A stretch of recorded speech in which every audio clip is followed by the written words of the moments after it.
इनको तकरीबन हर दूसरे दिन शैम्पू करवा के नहलाया जाता है। ये समझ लो कि शायद मैं अपनी बेगम का भी इतना ख्याल नहीं रखता जितना अपने घोड़ों का रखता हूँ।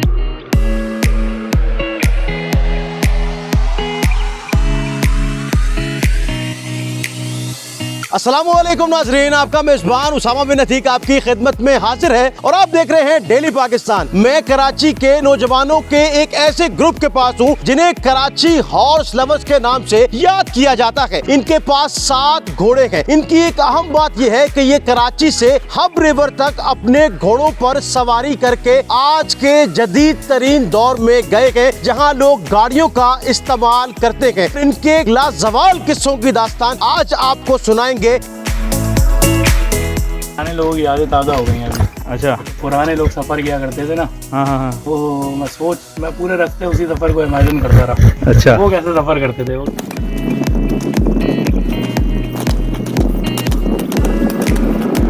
सबसे पहले तो ये बताइएगा कि घोड़ों का शौक, इर्तुगुल एक ड्रामा आया था, वहाँ से लोगों को घोड़ों का शौक शुरू हो गया। क्या ये बात दुरुस्त है या आपको इसके अलावा भी शौक था? बचपन से मुझे शौक है घोड़ों का, लेकिन ये शौक अर्तुगरुल ड्रामे के बाद जिंदा हुआ है दोबारा। मतलब ये कह सकते हैं कि इर्तुगुल ड्रामे ने कहीं ना कहीं लोगों में इस शौक को जिंदा जरूर किया। शौक जिंदा किया। और मेरे बेटे ने मुझे एक दफा बोला कि यहाँ पे मैं घोड़ा रखना चाहता हूँ, तो आप अगर मुझे कहें तो मैं घोड़ा ले लूँ। तो मैंने कहा बेटा यहाँ घोड़ा रखना और संभालना बड़ा मुश्किल काम है, ये कराची शहर है, गाँव नहीं है। मैंने कहा बेटा मैं ले को तो दे दूंगा, लेकिन संभालोगे कैसे? उसने एक ग्रुप बनाया, उस ग्रुप के अंदर सारे दोस्तों ने घोड़े लिए। चल भाई, ये शौक कैसे हुआ कि यार यहाँ से बाहर चलते हैं, हब डैम तक का सफर करते हैं, वापसी तक कराची का सफर वो 122 किलोमीटर बन जाता है। हमारा एक ग्राउंड है जहाँ हम जो राइड करते हैं, बैठे बैठे ख्याल आया कि यार इसी ग्राउंड के अंदर क्यों हम इसको चला रहे हैं, क्यों ना हम कोई लंबे टूर पे निकलें। तो हम लोग हब डैम का हमने रुख किया। पुराने ड्रामों की अक्सबंदी जब होती है तो उसमें दिखाते ही हैं कि जब लोग घोड़ों पे जा रहे हैं तो फिर स्टे होता है, वो दरख्त के नीचे बैठे हुए हैं। इस तरह का सीन भी था? बिल्कुल रहा हमारे पास। हमारे जगह जगह हमें होटल्स आए, वहाँ पर कच्चे होटल बने हुए हैं, वहाँ पर दरख्त वरख्त लगे हुए थे, वहाँ उनको हमने बांधा और चरपाइयाँ लगी हुई थी। एहसास हुआ कि लोग किस तरीके से घोड़ों पर जाया करते थे पहले ज़माने में। तो हमसे अंदाज़ा हुआ कि इसकी थकान क्या होती है घोड़ों की। अच्छा अली भाई, ये बताएं कि ये आपकी पसंदीदा घोड़ी है, क्या खास बात है इसमें? इसमें ये खास बात है कि ये बेचैन घोड़ी है। आप इस पे बैठे हैं, इसको करंट पे देखें आप। आपने एक और चीज का तस्करा किया कि यार जो घोड़सवारी है उसमें वेट भी काफी गिरता है। घोड़सवारी प्रॉपर एक्सरसाइज है, इसको प्रॉपर टाइम दे रहे हैं ना, तो आपको और किसी एक्सरसाइज की जरूरत नहीं है। तो आप फिजिकली भी फिट रहेंगे, बहुत प्रॉपर फिट रहेंगे। कितने घोड़े आप लोगों ने यहाँ पे रखे हुए? हमारे पास इस वक्त 7 घोड़े हैं। किस नस्ल का घोड़ा होता है वो सबसे फुर्तीला होता है? अरबी नस्ल के घोड़े के बारे में आता है कि वो फुर्तीला भी होता है और उसकी एक क्वालिटी जो स्पेशली बयान होती है कि अगर वो मालिक को गिरा दे तो वो ठहर जाता है। लेकिन ये एक और घोड़ा है और इसका नाम है राजू। और इस घोड़े की कमाल बात ये है कि इर्तुगुल ड्रामे में जो इर्तुगुल का घोड़ा एक्टोगली जिसका नाम था और वो 2 टांगों पे अगले खड़ा हो जाता था, अब ये दानिश भाई भी आपको बताएंगे कि किस तरह से अल्लाह अकबर ये कहते हैं और ये घोड़ा भी इसी तरह अपनी 2 टांगों पे खड़ा हो। दानिश भाई एक बार करके दिखाएं, डेमोंस्ट्रेशन पब्लिक देखना चाह रही है। अल्लाह अकबर, अल्लाह अकबर। ये देखें नाज़रीन, आपने देखा होगा अपनी स्क्रीन पे कि किस तरह से इन्होंने अल्लाह अकबर कहा और ये घोड़ा दोनों टांगों पे खड़ा हो गया। कोई ऐसा वाकया कि घोड़े पे आप सफर कर रहे हो और किसी ऐसी जगह पहुंच गए हो कि यार जहाँ घोड़े पे लोग ना आए हो? सौदा वगैरह लेने चला गया था स्टोर पे, तो काफी लोग देख के हंस भी रहे थे। अच्छा सदाम भाई, ये बताएं कि घोड़े के ऊपर आप अब मजीद कहाँ जाना चाह रहे हैं? सौदा भी ले आए, शादी भी अटेंड कर लिए, बाकी बहुत जगह। अब मैं यूनिवर्सिटी जाता हूँ, मैं पढ़ता हूँ तालिब इल्म, तो मैं अब यूनिवर्सिटी घोड़े पे जाना चाह रहा हूँ।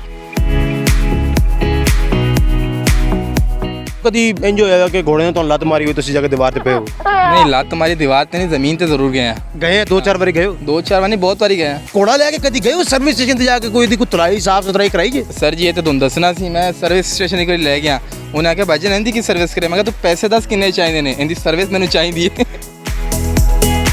अच्छा, ये इतनी जुल्फें जो बनाई हुई ये कौन बनाता है? इसके लिए कोई स्पेशल कुछ तरीकाकार होता है? इनको तकरीबन हर दूसरे दिन शैम्पू करवा के नहलाया जाता है। ये समझ लो कि शायद मैं अपनी बेगम का भी इतना ख्याल नहीं रखता जितना अपने घोड़ों का रखता हूँ।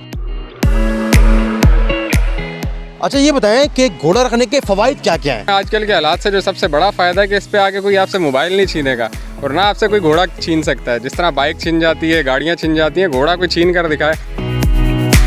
घोड़ों को एक बेहतरीन अंदाज में ट्रेन भी करना पड़ता है और उनको ट्रेन करते हैं यहाँ पे अशरफ भाई। किस तरह से इनको ट्रेन करते हैं, खासकर इनकी ट्रेनिंग में चलने की रफ्तार है, दौड़ने की रफ्तार है, इनकी ग्रिप है, और फिर अगर इनके खर्चे की बात की जाए तो कितना खर्चा एक घोड़े पे एक दिन का आता है? 500 से 600 रुपए इस पे खर्चा आ जाता है। महीने का हम लोगों का एक घोड़े पे पड़ जाता है 25,000 22,000 रुपए महीना। और ट्रेनिंग का जो बात रहेगी तो हमें रेगुलर इसका डेली का इसकी एक्सरसाइज है वो हमें करानी पड़ती है, इनको निकालना पड़ता है सुबह भी शाम भी इसको, जिसमें वक्त इनकी रहती है घोड़ों की चलना फिरना। अच्छा, ये घोड़े को खुला छोड़ने का क्या मकसद होता है कि खासकर इसके ऊपर सारी चीजें उतार देते हैं आप, बिल्कुल खुला छोड़ते हैं, इसका क्या रीजन है? इसका ये रीज़न है, घोड़े के अंदर जो पोटास होती है, मतलब जो मस्ती होती है ना, इसको खुला छोड़ दें तो वो सब कुछ 2-4 मिनट के अंदर ये घोड़ा खुले में आज़ाद में निकाल देता है। फिर आदमी को ये नुकसान नहीं देता, मस्ती नहीं करता है ये, इसलिए इसको हम लोग आज़ाद छोड़ देते हैं।